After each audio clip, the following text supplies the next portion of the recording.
दिल्ली के रामलीला मैदान में अपोजिशन की महारैली जारी है और इस बीच कांग्रेस के कारकुनान ने बीजेपी हुकूमत के खिलाफ अनोखा एहतजाज करते हुए आंखों पर सियाह पट्टियां बांध ली हैं। और कांग्रेस कारकुनान हाथों में प्ले कार्ड्स थामे थे जिस पर यह अंधा कानून लिखा था, यानी कि इन प्ले कार्ड्स पर लिखा था कि यह अंधा कानून है।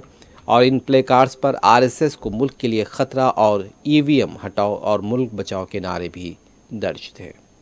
देखो, सच बात तो यह है, देश में कानून नाम की चीज़ नहीं है। ये सजा भी खुद देते हैं और जेल में खुद डालते हैं और पकड़ते भी खुद है। किसी भी ना पुलिस की जरूरत है, ना जज की जरूरत है, ना वकील की जरूरत है।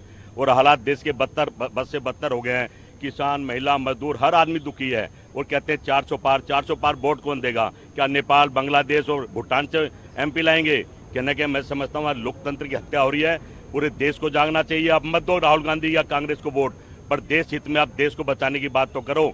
आज देश खतरे में है। इनके वादे सारे झूठे हैं। जो भी वादे प्रधानमंत्री ने किए, जो भी गारंटी दी, चाहे झूठी है, चाहे 15 लाख की है, चाहे किसान को डबल आय किया है, चाहे हवाई चप्पल वाले को जहाज में बैठने की है, चाहे व्यापारी को व्यापार बढ़ाने की है, विद्यार्थी को पढ़ने की है। हर आदमी आज के टाइम में परेशान है और 400 पार का नारा दे रहे हैं देश के प्रधानमंत्री।